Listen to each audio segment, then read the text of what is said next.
name right now. Lift up his name, the name of the mighty God in Christ. Amen. The name of Jesus. I read something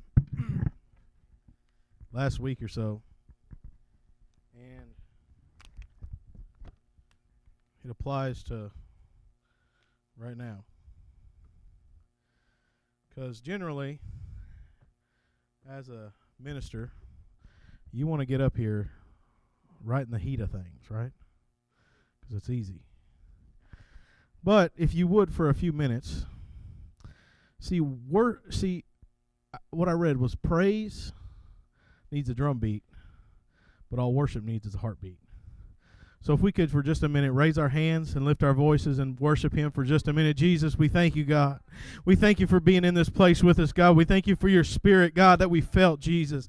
God, we ask you to touch today, God. Touch our hearts, touch our minds, touch our spirits, God. Lord, let us lay aside everything, God, and seek your face today, Jesus. God, let us move into this place of worship, God, so we can hear your word, so our hearts and our minds will be fertile for your word to grow, Jesus. God, we ask you to touch today, Jesus. In your wonderful name, Jesus, we pray.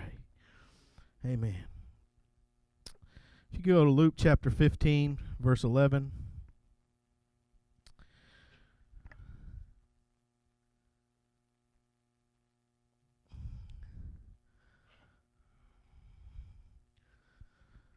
Luke chapter 15, verse 11, he says, Then he said, a certain man had 2 sons, and the younger of them said to his father, Father, give me the portion of goods that falls to me. So he divided to them his livelihood, and not many days after, the younger son gathered all possessions with prodigal living. But when he had spent all, there arose a severe famine in that land, and he began to be in want. And if we could skip down to verse 17, it says, But he came to himself, and he said, How many of my father's hired servants have bread enough to spare, and I perish with hunger? I will arise and go to my father, and I will say to him, Father, I have sinned against heaven and before you, and I'm no longer worthy to be called your son. Make me like one of your hired servants. I'll just talk to you for a few minutes this morning. What to do with what's left. What to do with what's left. You may be seated. We've all went to the fridge late at night or middle of the day whenever we're home. Or we've all sat at church on a Sunday morning and thought, what are we going to eat today? And we think, I'll save money. I'm going to go home and eat leftovers. But if you're like me, you probably don't like leftovers that much. You can only eat leftovers so many times. That's why it's left over, because you didn't want it to begin with. Right? I mean, it was good, but it wasn't good enough for you to eat all of it. And my dad's theory is if you wrap it in a tortilla, it's a new meal. He'll eat anything. And while I prescribed a part of that, I don't like spaghetti in a tortilla. All right? It's just not good. I don't think that noodles go in a tortilla. That's just my thing. So, but we have all been to that point where, like, what do we do with all this leftover stuff? What do we do with all that's left? We've ate all the good stuff.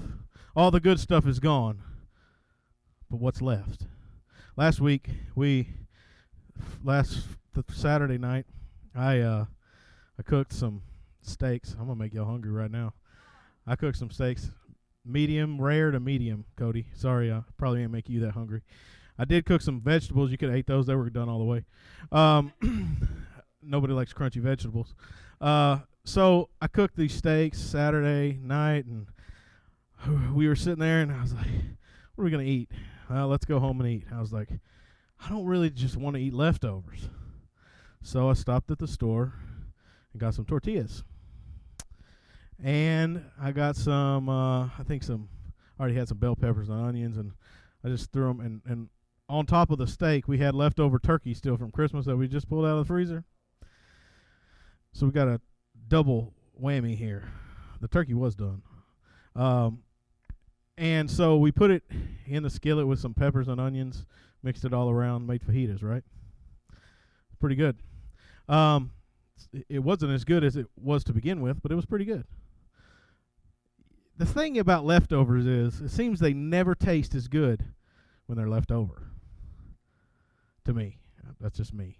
All right, I'm preaching from opinion right now. So if y'all don't agree with it, that's okay. It's not a heaven or hell issue. But I don't think there's going to be any leftovers of the marriage supper of the Lamb. So we always wonder what to do with what's left.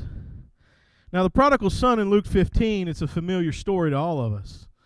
It's been quoted in sermons and speeches and talked about as probably from the time it was told. Maybe even before that, because Jesus a lot of times used Jewish culture and their references to make his points. And I'd like to say, hey, I got this new revelation I want to tell you about the prodigal son, but I don't. So you're going to hear the same story you've heard a million times. But you know what the thing is about stories? Every time we listen to it, we get something different. Every time we hear it, it touches us in a different way than it did last time. So there's a simple thought that I want to tell you. What's left of your life, and what are you going to do with it? In Luke 15, the prodigal son, he went and asked his father, he's like, give me my inheritance, give me my portion. I want all I have that's coming to me, and I want it. And so the father divided up their portion, and he gave it to him. And it said not many days hence he went to another land, a far land. Probably nobody knew him in that land. Probably he could live life and live it up to his fullest and have all the fun he wanted, he thought. And then I'll come home and I'll have what's, a little bit left that I can make the rest of my life go. He took his inheritance though and he wasted it. And the Bible I read out of the New King James Version. Sorry if that's a problem for y'all, but it's sometimes I like the way it's said. It says it's prodigal living. Prodigal meant spending money or resources freely and excessively, wastefully extravagant. Now, a lot of us have done that with our lives. He spent all his money, and a famine came. And in Luke chapter 15, verse 15, he said he went and joined himself to a citizen of that country, and he sent him into his fields to feed swine. And he would gladly have filled his stomach with the pods that the swine ate, and no one gave him anything. Then he came to himself. I don't know what caused him to not be himself at that moment. I don't know what he was, if he was distracted or if his mind wasn't in the right place. I don't know why he wasn't thinking clearly, but he came to himself. It could have been a substance that confused him. It could have been so hungry that he was delusional. But regardless of what had his mind twisted, he wasn't in his right mind. Then he came to himself and he decided it's better to be a servant in my Father's house than where I am right now. The Message Bible in Hebrews 11:25 says he chose a hard life with God's people rather than an opportunistic soft life of sin with the oppressors. See, there comes a point in everyone's life where we've got to make a choice. And this is talking about Moses, moved out of the palace into slavery because he chose a hard life. But the Bible says that no man can serve two masters. We're serving somebody no matter what we choose. We're either serving sin and we're serving our flesh, and it might be fun for a minute. That's what if you read that same scripture in the King James, it says that Moses chose to lay aside the pleasures of sin for a season. See, even the Bible understands that sin's fun for a season. It's fun for a minute, but it's not fun forever. So Luke says no man can serve two masters. He'll hate one and love the other. He'll be loyal to one and not the other. You can't serve God and mammon. So Jesus spoke this parable to show us that there was a way back from where we are. See, God gave all of us the gift of life. And I'm not talking about life and life more abundantly. I'm not talking about that scripture. I'm talking about He gave us the gift of life. At some point in your life, you came out and the doctor swatted your behind and you started crying, and that was the gift of life that your parents gave you. No matter how good or how bad it's been, no matter what hardships or trials you've went through, no matter where you've chose to spend your life, God gave you the gift of life.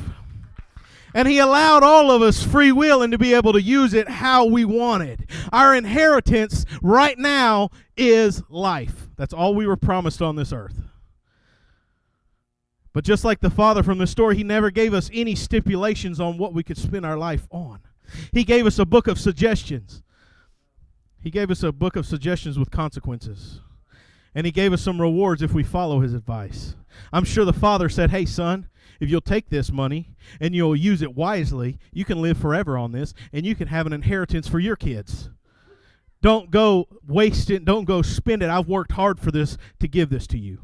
I sacrificed to give this to you. See, God gave us a book that says, hey, live your life like this, and there will be life more abundant. Live your life like this, and every promise between these two covers can be yours if you will follow my suggestions. But every one of us at some point has squandered our gift. Psalms 51:5 says, behold, I was brought forth in iniquity, and in sin did my mother conceive me. Romans 3:23 says, for all have sinned and fall short of the glory of God. God allowed you into this world that was full of sin, and He gave you a book that said, hey, try this out. It might be beneficial to you. But He never required any of it of you. The only thing that this Bible tells us that is required of us on this earth is death. And after that, judgment. See, death doesn't have a sting when you don't have to worry about what's happening in judgment. But see, one day, no matter how you choose to live your life, you're going to face a judgment.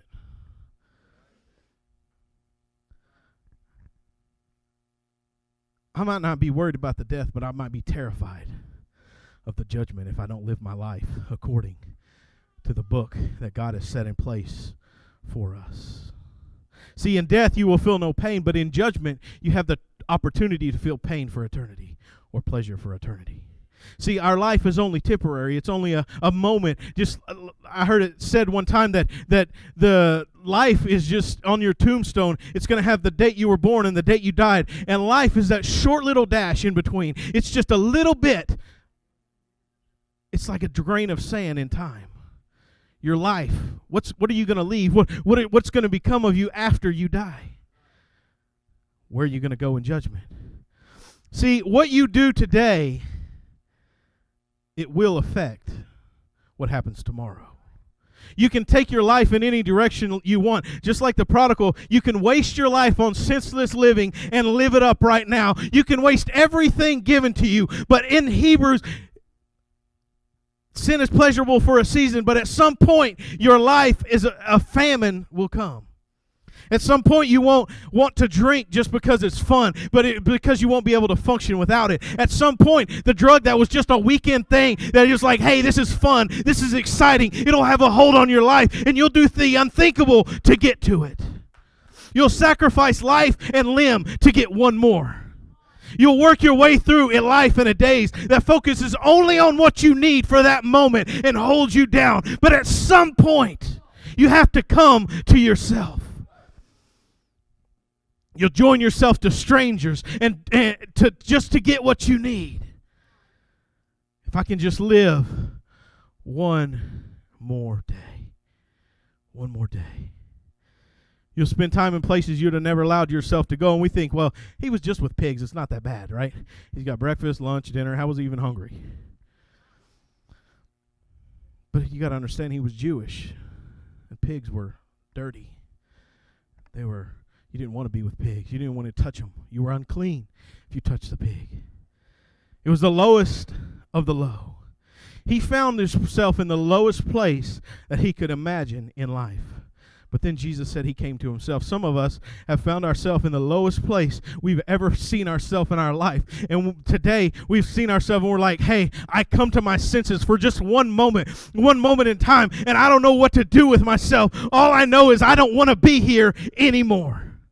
Whatever had him bound, he saw the light for just a moment. He saw through the fog for just a moment. He came to his right mind. We've all been in that place at some point in our life. We've had the moment of clarity where whatever had us bound, a cloud lifted for a moment, and we realized that we could not make it where we are. We could not live where we are anymore. And we realized I'm sick and tired of living in the pig pen. Some of us today are seeing that moment of clarity. You're stuck in a pig pen. You're stuck in a life that you don't want to live with people that you don't want to live it with, and you don't know how to get out of it. But I'm here to tell you that Jesus made a way where there seemeth to be no way. For a moment you see clarity. For a moment you realize that there may be a way out if I could just get back home. I see a little clarity, but I don't know where to go. The prodigal knew that his father would take him back. He knew he had a home to go to, but he didn't understand in what capacity he could go back. See, we can't stay in a strange land and expect to be free. We can't stay joined to strangers of another land and expect to be free. We can't stay hanging out with our same old friends and expect to be free. We can't go to the same places and expect to be free. We can't, sometimes we might even have to say, you know what, I'm not hanging out with you family anymore because you make me, you tempt me and you bring me down. And that's not saying, hey, I'm better than you. No, it's saying I've got to do whatever I can do to get out of the situation. But you might be saying, I don't have anybody to go to. I don't have anybody to run to. I don't know what to do. But there's two words that we need to remember. But God. I didn't have anywhere else to go but God. I didn't know what else to do but God. I was bound in sin but God. He made a way. He picked me up. He set me free. He made a way where there seemeth to be no way. He saved me when I wasn't worth saving. He looked beyond my faults and saw what I could be. He looked at what was left of my life and said, I can use that. Not only can he use it, he can give you life and life more abundantly. I don't believe that promise was just meant for the eternal, but I believe that promise was meant for today. He can take your life and he can make it something more right now. He can give you new life right now. You say, well, I've gone and squandered it on everything from here to wherever, but he can give you new life and a new opportunity. We neglect to realize that when we're at our worst, He's at his best. We neglect to realize that even though our yoke may be heavy, his is light. Our sin has us bound, but he already made a way out. The prodigal came to his senses and he decided, I'm going home. In his mind, I'm sure he thought, when I get home, I don't know if they'll be happy to see me, but I think they love me enough to bring me back in, at least as a servant. At least as a servant. See, we think of like Moses thought. Well, God, you know, I may not be able to live in the palace of sin, but I can be a servant. And God's like, hey, no, that's not what I intended for you to be. I knew you were going to mess up your life. I knew you were going to do stupid stuff, but I made a place for you, and I saved something for you. I gave you your full inheritance of life, but I'm hoping that you'll come back to me and have something left that I can use. In his mind, he was going home to beg forgiveness. He was going home to become a servant. But he forgot to take into account a father's love. What was he found wasn't a dad that said, hey, where you been? Where's my money? What did you do? You're stupid. What? I can't believe you did that. I told you not to do that. Remember, I told you what was going to happen if you did this. See, a lot of times we think of God as the way we think of our earthly parents or our earthly dad. And if we didn't have a very good example, we think that God's like that. What we've got to understand is a real father's love isn't conditional, but it's unconditional. It doesn't matter where you've been, what you've done, what happened, what you squandered. He still loves you. And he still wants you to come home. And he's got a place prepared for you if you'll just come home. Matthew 7:11, it says, if you then being evil know how to give good gifts to your children, how much more will your Father who is in heaven give good things to those who ask him? See, it doesn't really matter what we think of a father as. The best father on earth can't live up to God. And the worst, he doesn't even deserve to be compared to that. Because he's a good father. He's a good father. He takes care of us. He put us, he's got, it says, in my Father's house there are many mansions. He came to make a way for us. It doesn't matter, though, when you decide, hey, I'm done with doing where I'm at. I'm done with being where I'm at. I'm done with living this way. I'm going home. We've got to lay aside all our preconceived notion and realize that God is a great God and he's a good Father and he has something for us and he can use what's left of our life. It doesn't matter what we've squandered. It doesn't matter what we've lost. All he cares about is come home. See, the Bible says that when he was afar off, he saw him and he ran to him. And he fell on his neck and kissed him. And he brought him back and they rejoiced and they killed the fatted calf and they put a ring on his finger and it was a great party. You know, the father ran. Did you know back in the day to run meant you had to, like they had tunics, right? You could run like this, like a penguin. No, he had to gird up his loins. That means he had to pull his tunic up and put it up around and to run. Now, for a man at that time to bear his leg all up, because you know when you pull it up, it's going to bear like your whole leg, right? Looks like some 1970s basketball shorts. Or nowadays, right? Because I seen a dude at HEB yesterday. I was like, what are you doing? Did you get your wife's clothes or what? Anyway, I'll just leave that alone. It was a shame to them. It was shameful for a man to pull up his tunic and bare his leg. He fell on his neck and he kissed him. And I was like, okay, well, he's happy to see him, right? That's what we think. But in Jewish custom, once you left, you weren't allowed to come back. And the people of that village could have said, you're not allowed back in our village. You're a traitor. We can't trust you anymore. And they could have killed him. The father wasn't saying, I'm glad to see you. I'm sure he was glad to see him. He was saying, I've got to save you. I see him coming, and I've got to go save him. He put on all the shame, all the rebuke. He said, I'm willing to take his punishment. See, the father ran. It wasn't because he couldn't wait to see him. It was because he wanted to save his life. Isaiah said unto us, a child is born, a son is given. And if you go down a little bit farther, it says, for he shall save his people from their sins. Jesus was born, and he died, and he rose again on the third day, and he went back into heaven. And his whole purpose on this earth was to save us from what we deserved. The Bible says the wages of sin is death. He didn't come to condemn you. He didn't come to say, what are you doing? I don't know what you did with your life. Look at this gift I gave you, and you messed it all up. You squandered it. Look at all the brain cells you've killed. No, he said, I come to seek and to save that which was lost. You're a prodigal, and your life was on the line, but the word says that God came to save you.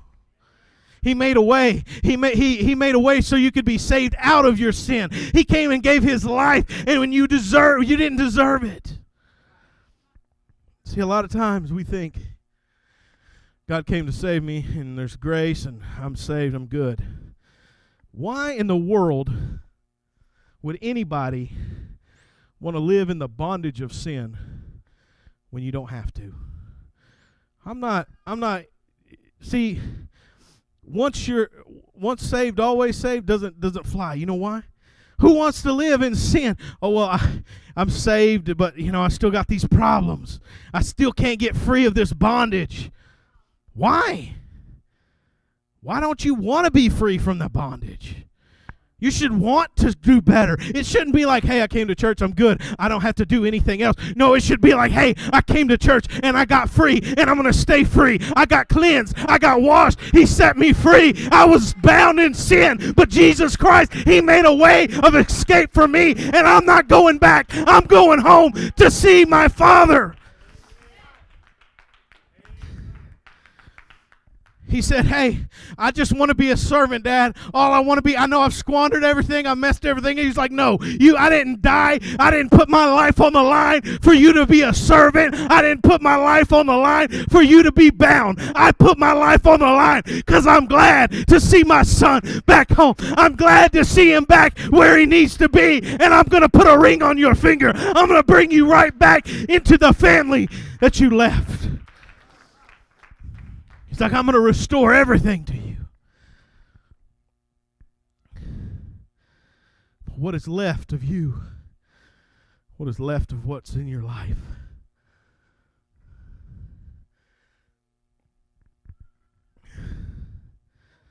We come and we say, God, I know that I've sinned and fallen short, but if you could just do this, that's all I need. He's saying, but there's so much more for you. I've got so much more for what's left of your life. You don't understand. You don't have to just be a meek and mild servant in my house. But you can have all the inheritance that you need if you'll just come home. You know, one thing about our modern culture is we like to view things from the outside. We like to come to church and we like to stand on the sidelines and say, I feel good. I know I've been forgiven. I've been baptized. I know that my name is written in the Lamb's Book of Life.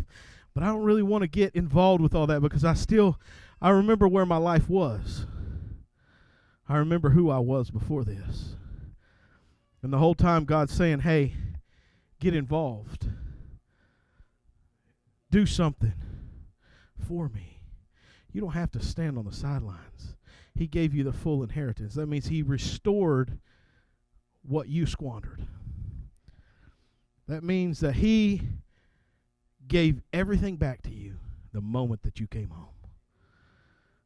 The prodigal son didn't stay, yeah, Dad, I'm going to watch y'all from back here. I thank you, but I don't feel like I deserve to be in the house, so I'm just going to hang out down the road and watch from afar. Yeah, thank you for restoring me, but I'm watching from afar.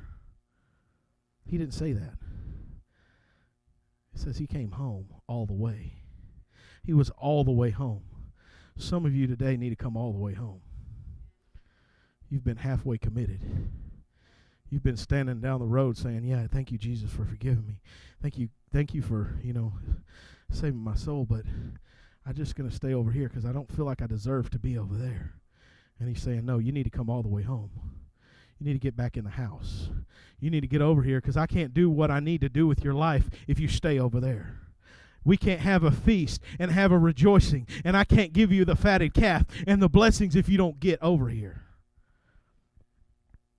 Can we stand? I don't know who I'm talking to today, but I feel like I could probably be talking to everyone in here.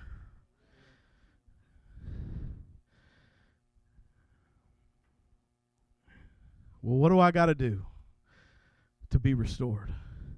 Yeah, in the story, there was a physical boundary. He was over here, and he had to go over there. And as I was thinking about this, I thought, why? What kind of parallel does this have to an altar? We look every day, and the time we come to church, and we think, I'll just worship Jesus back here. I don't really want to come up to the front. I think it has more to do with your faith than it has to do with anything else. I mean, there's nothing special about this carpet opposed to that carpet. But it has to do with your faith. Just like the prodigal son said, I'm going home. He made a journey. He didn't send a letter to his dad saying, hey, come get me. No, he started the journey home. Your journey home begins stepping out of your pew and it begins meeting Jesus. See, because when you step out, he'll meet you. He didn't say, well, when you get here. No, he said, he met him on the road. He'll meet you right here. If we could just close your eyes for a second.